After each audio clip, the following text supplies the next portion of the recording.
Hello everyone, so my name is Sandra and I did my practicum on low participation rates of WIC. In recent years, there has been a decline in participation rates of WIC, and I just wanted to find out why that might be, so that's what my practicum was. This is just a little introduction about what WIC is. So WIC is a nutrition related services, and it's for low income participants, and it's mostly for breastfeeding, pregnant, and non-breastfeeding women, as well as children under the age of 5. So basically, the targeted population would be everybody of low income. Usually, they're in urban areas, just because of the poverty rate in those areas. So in the next slide, we just see what the aim of the research was.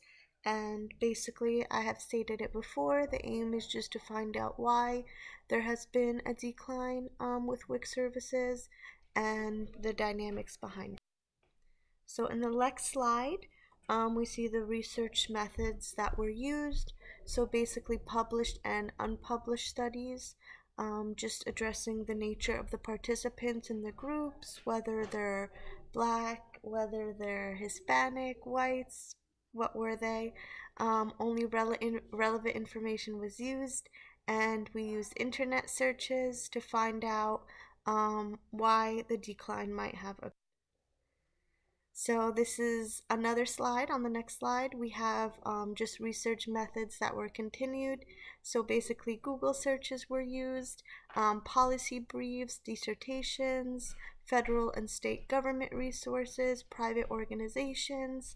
I also asked around in the practicum as well with the director what she has seen as why the rate has gone down, and all this was compiled into one management tool. So on the next page, we see the results of the literature review. So basically, we found there was a decline, and we just looked more into the background and the performance of WIC over the years.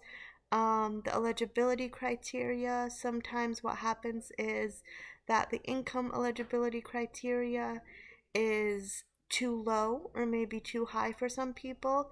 So if they make above the income, they basically can't apply. And if they're way under the income, sometimes the food that's being offered on WIC is not enough. So they just feel like, what's the point in going? We just saw the measure of the success of the program over the years in terms of meeting the target groups. So a lot of the times, people that are of low income don't have a way of going to the clinics. So we just saw why that is and ways to change it. And it just showed an assessment of yearly enrollment compared to the projected enrollment. So usually in each clinic, they just have a projected enrollment.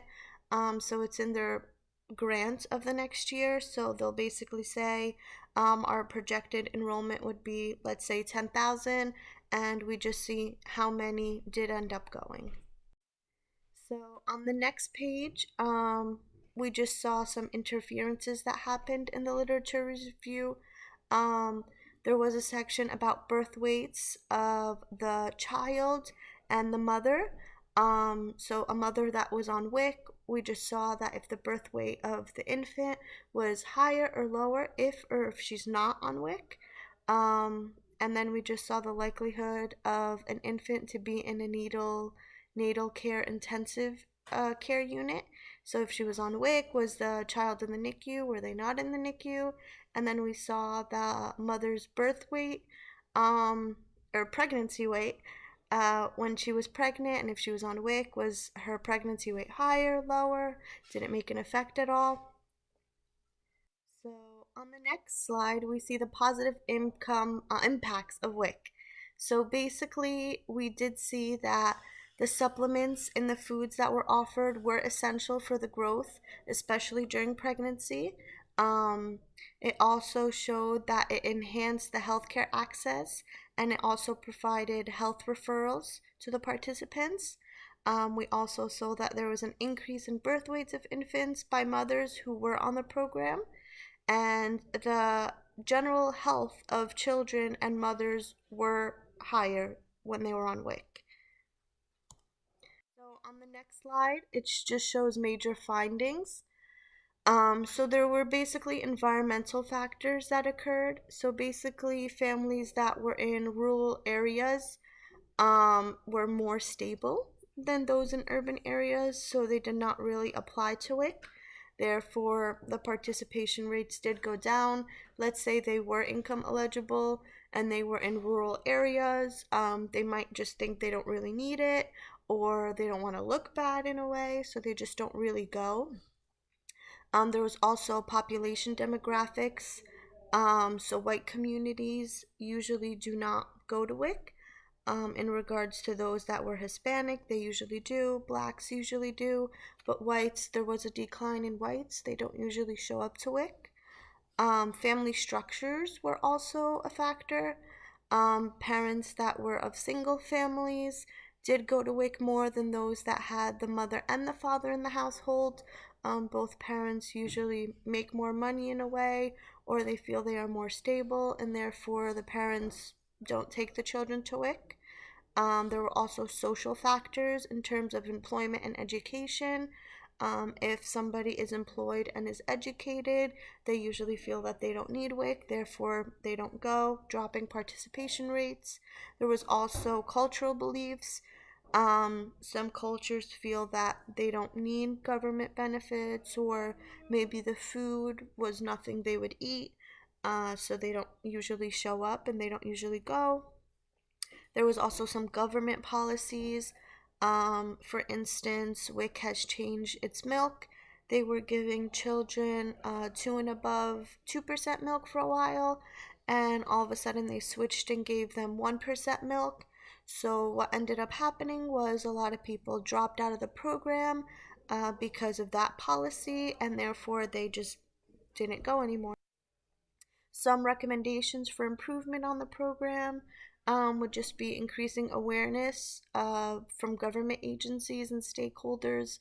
So basically, in supermarkets or maybe commercials on TV or pediatrician offices, doctors' offices, they should just have little signs maybe saying what WIC is, therefore having more people come into the program and recognizing that there is help out there.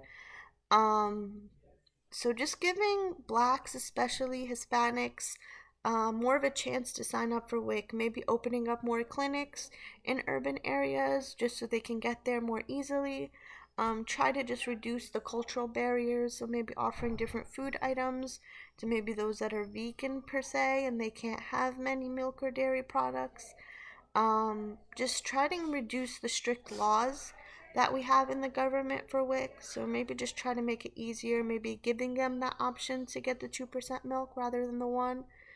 Um, and just to encourage people that actually work for WIC to give more health referrals and health promotions, reducing the wait time for participants. A lot of the times there's a high wait period, and if you miss your appointment, you have to call and you have to come back. And a lot of the times these people don't have cars, so they have to pay for taxis or Uber or trains or whatever the way they get there would be.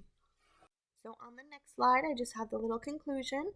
So basically, WIC is a great program. It's very cost effective. It's government funded. You don't have to pay for anything. There was a decline, and it was because of cultural barriers and demographics and government legislations. So if we just take some steps in changing that, we would see a greater outcome for WIC. So if we can just get out there and try to give more information on it, try to go towards the government and try to get more clinics open, more people would be eligible and would actually go to WIC. Thank you. Bye bye.